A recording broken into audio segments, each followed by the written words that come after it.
కొన్ని ఉన్నాయి, మరి చదవడం ద్వారాను వినడం ద్వారాను ఉన్నాయి. ఇది కాకుండా కేవలం ధ్యానం ద్వారా తెలుసుకోవాల్సిన విషయాలు ఉన్నాయి. ఈ ఆత్మకు సంబంధమైన విషయాన్ని తెలుసుకోవడానికి మాత్రం జ్ఞానం తప్పనిసరి. అయితే ఇది ఇందాక చెప్పానే, ఆలోచనలను అరికట్టడానికి పనికొచ్చే ధ్యానం కాదు. ఆత్మ దాని విషయం దాని సమాచారం తెలుసుకోవడానికి ఉపయోగపడుతుంది. సాధారణంగా చెప్తారు, నీలో ఆత్మ ఉంది, ఆత్మ దర్శనం చేసుకుంటే ఆధ్యాత్మికం పూర్తవుతుంది. దర్శనం అంటే దేంతో చేయాలి? కళ్ళు చూడదు, మనసు చూడదు. మరి దర్శనం దేంతో చేసుకోవాలి? వేదాల్లో చెప్తారు, దర్శనం చేసుకోండి అని. మీలో ఉన్నటువంటిది దేనితో చూడాలి? కళ్ళుతో సాధ్యం కాదు, అది ఆకారాన్ని చూస్తుంది. మనసు సాధ్యం కాదు, దాని జ్ఞానంతోనే చూస్తుంది. మరి ఆత్మని, నీలో ఉన్న ఆత్మని నువ్వు చూసుకో, దర్శించుకో అని చెప్పేసి దాంట్లో దేనితో దర్శించాలి? దేనితో చూడాలి? ఉన్నది ఇదే, శరీరము, మరి మనసు, ఇకపోతే ఆత్మ. దానికి ధ్యానం కావాలి. సాధారణంగా తపస్సులో ఘోరమైన ఘోరమో అఘోరమో అని వదిలేండి మాట. అది ఘోరం ఎందుకు ఉంటుంది తపస్సులో? ఘోరం అంటే మనం నెగిటివ్లో చూశారు కదా, మహాఘోరంగా ఉంటుంది. తపస్సు ఘోరంగా ఉంటుందా? ఉండదు. అద్భుతమే మాటని ఘోరం అంటున్నారు. కొన్ని మాటలు ఇలాగే ఉంటాయి. ఈ తపస్సులో ఆయన దర్శనం చేయడానికే తపస్సు చేస్తున్నాడు. ఏం దర్శనం? దేవుడి దర్శనం. ఆయన కోరుకున్న దేవుడు. ఏ కోరుకున్న దేవుడు అంటే వరమిచ్చే దేవుడు. ఆ వరమిచ్చే దేవుడు ఆకారాన్ని మనసులో పెట్టుకుని అలాగా ధ్యానం చేసినట్టు అలాగా ఉంటాడు. ఎప్పటికప్పటికీ దేవుడు కనిపిస్తాడు అనేది ఒక నమ్మకం. వరం ఇచ్చినట్టు అక్కడ ఉన్నాయి, వాటిని ఉపయోగించుకున్నట్టు ఉంది. ఇక అదంతా మనకి రుజువు లేదే, నమ్మకం మీదే ఆధారపడి. అయితే ఆయా విషయాల్లో ఈ ఆత్మకు సంబంధించి, పరమాత్మకు సంబంధించి, శరీరానికి సంబంధించి, భౌతికానికి సంబంధించి ఇవన్నీ కూడా రూపంలోనూ ఒక్కొక్క ఉపన్యాసాలలోనూ పెట్టాలని చేస్తాం. ఇందాక చెప్పినట్టు దేవుడి దర్శనం విగ్రహంలో అవ్వదు కనుక తపస్సు చేసుకుంటున్నాడు ఆయన. గుళ్ళో విగ్రహంలో దేవుడు కనబడగా అక్కడికి వెళ్ళి తపస్సు చేసుకుంటున్నాడు. అంటే దైవ దర్శనానికి ఒక ప్రాసెస్ ఉంది. అలాగే మనలో ఉన్నటువంటి ఆత్మని చూడాలన్నా తెలుసుకోవాలన్నా దాని ప్రాసెస్ ఏదో వేరే ఉంటాయి. నిత్యం అక్కడికి వెళ్ళి చూస్తే అనుకుంటే కాలేదు. అందుకే జ్ఞాన ప్రస్థానం. వీటన్నిటి గురించి నేను చెప్పడం అంటే, వేదాంతాన్ని నేను చెప్పే మాటలు కొన్ని ఎలా ఉంటాయంటే, ఈయన నాస్తికత్వాన్ని గురించి మాట్లాడుతున్నాడా? నాస్తికత్వంలో వాస్తవం ఉంటేనే నాస్తికత్వం. దేవుడు లేడు అనడంతోనే నాస్తికత్వం కాదు. నా అస్థి, అస్థి అంటే ఉండడం, ఉన్నదాన్ని అస్థికత్వం ఆస్తికత్వం అంటారు. నా అస్థి లేదు, అది నాస్తికత్వమే. ఉన్నదాన్ని లేదనడం, అది వరకు ఉండకపోతే లేదనే మాట రాదు. ముందు ఉండడం, తర్వాత లేదనడం. సాధారణంగా జీవించిన మనిషి ఇంట్లో ఉన్నాడో లేడో అని అడుగుతాం. జీవించిన మనిషి ఉంటే, ఆయన లేడు అనుకోండి, ఇంటికి వెళ్ళి ఉన్నాడని అడగం. ఉండడం అనేది మొదటి విషయం. లేదనేది తర్వాత వస్తుంది. జీవించి ఉంటే, అది వరకు ఆ ఇంట్లో ఉంటే, లేదా ఆఫీస్లో ఉంటే ఉన్నాడా లేడనే ప్రశ్న వస్తుంది. లేడు అనుకోండి, లేడు అంతే. అంటే దీనిలో అస్తిత్వం అనేది మొదటి, ఉండడం అనేటువంటిది మొదటిది,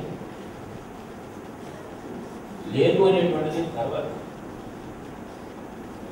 అలాగే మరి బంధం అని చెప్పేసి ఉంటుంది తప్ప రెండు, ది పెయిట్స్ ఆఫ్ అపోజిట్, విరుద్ధమైనటువంటి రెండు. జీవితం ధర్మం, మంచి చెడు, ఆడ మగ, కష్టం సుఖం, ఏదైనప్పటికీ కూడా రెండింటి మధ్య జీవితం నడుచుకుంటుంది. ప్రాక్టికల్గా చూసినా ఏదో ఒకటి, మంచి కానీ చెడ్డ కానీ, బాధ కానీ, దుఃఖం కానీ, రెండింటి మధ్య నడుచుకుంటుంది. పుట్టుగా చాలు ఆ బంధంలో నడిచేది జీవితం. ఇది మనం గమనిస్తాం. ఒకటి పోతే ఇంకోటి ఉంటుంది, రెండు ఒకసారి ఉండవు. అందుకనే ఆస్తికం నాస్తికం అని కూడా అలాంటిదే. దాని జోలి మనకు అక్కర్లేదు, అది ఒక వారాలు పడుతుంది. అంటే మీకు వెంటనే కోసం చెప్తున్నాను, ఆత్మ ఉంది అని అన్నాడంటే ఉందో లేదో తెలియాలంటే మనం ప్రయత్నం చేయాలి. అయితే ఇంత గట్టిగా మన గురించి నేను చెప్పడం అంటే బహుశా మీడియం ప్రాసెస్ మీకు అనుభవం ఉంటే ఉంటుంది కొంతమందికైనా. నేను సాధారణంగా ఏ మనిషికైనా సపోజ్ నేను ఇక్కడే తన మనసుతో మాట్లాడాలి, ఒకచోటే ఉండాలి, తనకు తెలిసింది మాట్లాడాలి, ఏదైనా శరీరం కావాలి, దాని మనసు కావాలి. మాట్లాడాలన్నా చేయాలన్నా చేయించాలన్నా అది ఒకచోట. శరీరం ఎక్కడైతే ఉంటుందో ఇవన్నీ అక్కడే జరుగుతాయి. శరీరం ఒక చోట, మాట్లాడడం ఒక చోట ఉండదు. కనుక ఏదైనా కానీ, మంచి కానీ చెడు కానీ మరొకటి కానీ ఏమైనా కానీ శరీరం ఎక్కడైతే ఉంటుందో అక్కడే ఈ కర్మ కానివ్వండి మరొకటి కానివ్వండి ఏదైనా జరగాలి. శరీరం ఉన్నదో అది జరిపించాలని శరీరంతో సహా పడిపోవాలి. ఇది అందరికీ సాధారణంగా జరిగేది. ఒక వస్తువు రెండు చోట్ల ఉండదు. ప్రాక్టికల్గా మీరు ఇక్కడ ఉన్నారు, కార్యక్రమం అయిన తర్వాత ఇంకెక్కడ ఉన్నారు, ఇక్కడ ఉండరు. ఎంతకుముందు ఎక్కడ ఉన్నారు, ఇప్పుడు ఇక్కడ ఉన్నారు. ఎప్పుడైనా ఒకసారి ఒక చోటే single existence, single moment, single direct. ఇది సృష్టి ధర్మం. ఒకసారి మరి ట్రాన్స్ఫర్ కావచ్చు, లేదా ప్రొఫెసర్ కావచ్చు, లేదా ఏ రకంగా అయినా సరే మహాజ్ఞాని కావచ్చు, తను తన శరీరంతోనే నడుచుకోవాలి, తన శరీరంతోనే ఇవన్నీ నెరవేర్చుకోవాలి. సరే, అది సాధారణంగా సృష్టి ధర్మమే, అందరికీ తెలుస్తున్నది. ఆత్మ మాట్లాడు అని అందరికీ తెలుసు, అది కర్మాతీతం. అది కూడా అక్కడికి పోయేది కాదు. శరీరం ఉన్నంత కాలం శరీరంలో ఉంటుంది, శరీరం లేకపోతే ఎటో పోతుంది. అది మనకు వద్దు, అది కూడా పెద్ద చేస్తారు.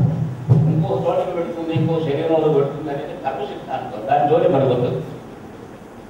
ఏమైనప్పటికీ కూడా శరీరంలో ఉన్న ఆత్మ ఆ శరీరం బోధస్థమైనప్పటికీ కూడా అక్కడే ఉంటుంది. శరీరం ఉనికి కోల్పోయినప్పుడు ఎక్కడికో పోతుంది, ఉన్నప్పుడు తెలియలేదు, పోయినప్పుడు తెలియలేదు. రెండవది, ఎక్కడున్నప్పుడు కూడా అది కర్మ చేయించదు. చేయించేది మనసు కనపడకపోయినా చేసేది శరీరం. ఫలితాన్ని అనుభవించేది మనసే, అది మాత్రం మనం గ్రహించాలి. శరీరం ఫలితాన్ని అనుభవించదు. ఇది ముఖ్యమైన పాయింట్. సరే, బాగా మరి నేను ఇప్పుడు ఇక్కడ మాట్లాడుతున్నాను.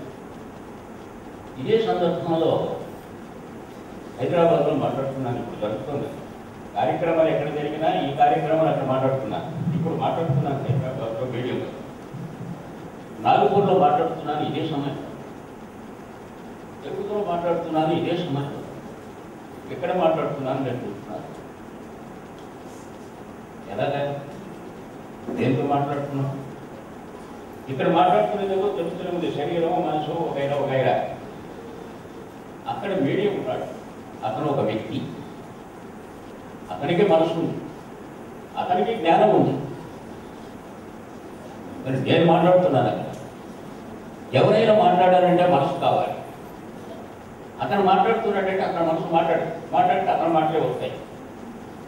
నేను మాట్లాడుతున్నాను అక్కడ. దేనితో?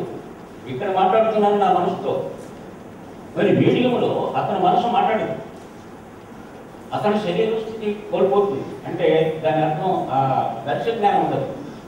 నేను చూసారే లేదో, మీడియము రోజులై అడుగు తెరవడానికి లేదు. చూసారే లేదో, మరి మీకు అనుభవమేనేమో. అడుగు తెలుసుకోవడానికి లేదు. నేను ఉన్నంతసేపు రోజులై, తర్వాత నేను బయటకు వస్తాను. నేను వెళ్ళకముందు అతను చూసిన వాడు కూడా ఉన్నారు. మీడియం కొంతమంది అయినా మీడియం చాలా మంది నేను చూడలేదు. ఇద్దరికి తెలుసు, హైదరాబాద్ ఏం తెలుసు, నాగపూర్లో ఉన్నటువంటి మీడియంస్ ఎవరు నన్ను వాడు చూడలేదు, నేను వాడకు చూడలేదు. కానీ కార్యకలాపాలు జరిగిపోతుంది. ఇప్పుడు ఆ భాషా విధానాలు ఎక్కడెక్కడ ప్రాంతీయంగా ఉంటుంది ఆ పరిస్థితులు అదే. ఎందుకు ఎవరు మాట్లాడుతున్నారు, ఇక్కడ ఎవరు మాట్లాడుతున్నారు మీరు ఎవరు తెలుస్తుంది కనుక. కానీ మీడియంలో ఎవరు మాట్లాడుతున్నారు ఇది మనం సైన్స్ సమాధానం లేదు, ఆధ్యాత్మికంలో కూడా సమాధానం లేదు.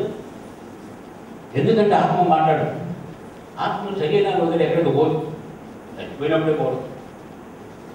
కానీ ఆత్మ మాట్లాడటం లేదు, అది స్పష్టం. మాట్లాడే మనసు ఆ వ్యక్తి మనసే మాట్లాడుతుంది అని తప్పించి మరొకరి మాటలు మాట్లాడు. మీ మనసు ఉంది, మీ మాటే మాట్లాడుతుంది, నువ్వు పక్క అయిన మనసు మరి నీ మీడియంలో మాట్లాడుతున్నాను. ఇది వాస్తవమే, అద్భుతం కాదు, పురాణ కథలు కాదు. ఎవరు మాట్లాడుతున్నారు? మరి ఇది సృష్టి విరుద్ధం, సైన్స్ విరుద్ధం. Single existence, single moment, single direction. Time and distance is their control. ఎంతవైనా కొంత డిస్టెన్స్ ఉంటుంది, కొంత గమనం ఉంటుంది, కొంత కాలం ఉంటుంది. టైమ్ అండ్ డిస్టెన్స్ ఒకే సమయంలో అన్ని డైరెక్షన్లు కూడా దూరాలతో నిమిత్తం లేకుండా పెడుతున్నారు. ఇప్పుడు 2 చోట్ల మాట్లాడుతున్నానంటే ముహూర్తానికే మాట్లాడుతున్నాను ఒకేసారి. ఇప్పుడు సైమల్టేనియస్గా 2 చోట్ల జరుగుతుంది, కొన్ని టైం వదిలేయండి.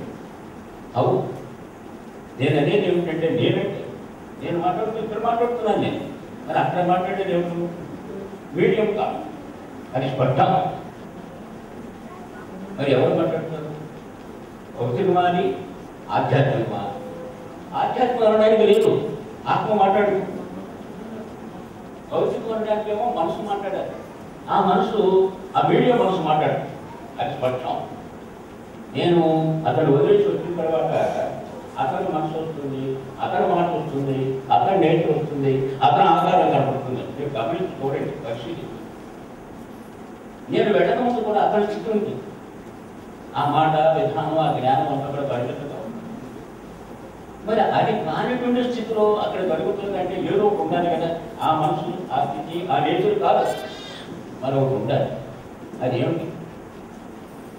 నేను అంటున్నాను. నేనేంటి? నా మనస ఆత్మ కాదు. నా మనసు అంటే మనసు బ్రెయిన్లో లొకేట్ అయి ఉంటుంది. ఇది ఫ్యాక్ట్. మనం ఏం కాలేదు కాదంటే ఇట్ ఈజ్ బీయింగ్ ఎక్స్పీరియన్స్. ఎలా కాదంటారు మీరు? ఎవరు వెళ్ళినా అనుకునే, ఎవరికో తెలిసిన వాడే కాదు, వేలాల్లో తెలిసిన వాడే కాదు, లేనాలు వెళ్ళినప్పుడే కూడా అక్కడ ఎక్స్పీరియన్స్ అవుతుంది. అలాగే ఆ మీడియం నుండి కూడా నేను ఏమంటారు అనారోగ్యం ఎట్లా వస్తే ఇంకేమో వస్తే నేను ట్రీట్మెంట్ చేస్తుంటాను. ఆ ఎక్స్పీరియన్సెస్ ఉన్నాయి, పుస్తకాలు కూడా ఉన్నట్టున్నాయి. చూడండి, ఎందుకు నన్ను డైరెక్ట్గా చూసిన వాళ్ళు చాలా తక్కువ. ఎందుకంటే అక్కడ ఇండైరెక్ట్గా అక్కడ జరుగుతుంది, మీడియంలోనే కార్యక్రమాలు. ఎందుకు ప్రశ్న ఏమిటంటే ఆ మాట్లాడేది ఏమిటి?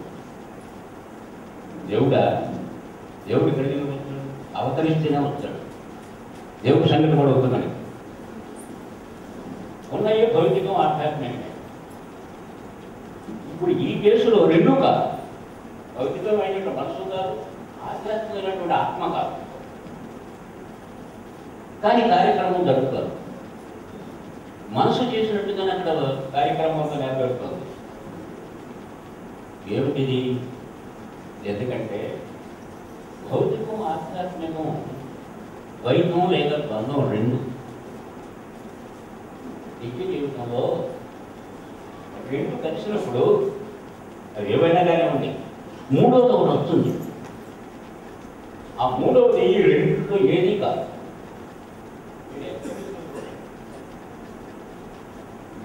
ఉదాహరణకి కాఫీ చేసుకుంటారు, ఆ మూడు వేరుగా ఉంటాయి. అది కాఫీ కాదు, కాఫీ అక్కడ లేదు. ఈ మూడు కలిపేసి ఏదో ప్రాసెస్ చేసేస్తే కాఫీ వస్తుంది, అది మూడవది. ఆ మూడు ప్లస్ ఇది నాలుగవది. మూడు కలిసేటప్పుడు అంతకుముందు కాఫీ లేదు,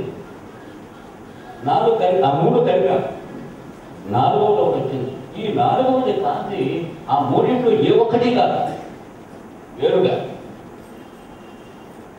కలిసేటప్పటికి మరొకటి.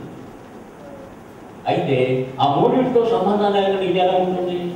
కాఫీలో 3 ఉన్నాయి కానీ అవి కాదు. 4వ దాని పేరుతో మరొక పేరుతో వ్యవహరిస్తున్నాం. అలాగే మరి భార్య భర్త దాంపత్య జీవితం ఎవరికి వాళ్ళే ఒక భర్త వేరు భార్య వేరు అంటే శారీరకంగా సంతానం కలిగింది. ఆ సంతానం ఎవరిది? ఏ ఒక్కరిది కాదు, ఇద్దరు. 2 కలిసేటప్పటికి 3వ బిడ్డ రూపంలో మరొక ఆకారం వచ్చింది. ఇంకా చెప్పినట్టయితే ఇక్కడ విశేషం ఏమిటంటే భార్య భర్త యజ్ఞస్గర్భం 2 ఏకమైనప్పుడు మరొక జీవి వస్తున్నాయి. ఆ జీవి ఈ రెండింటిలో ఇద్దరికి సంబంధించినటువంటిది ఎవరు కాదనేది స్పష్టం. ఎవరు కాకుండా అనుకోవడానికి లేదు. ఎంటికలకు కాంట్రాక్ట్ ఉంది కదా. అయితే ఏ తల్లిదండ్రులకి 4 పిల్లలు పుడితే 4 రకాలుగా అవుతున్నారు.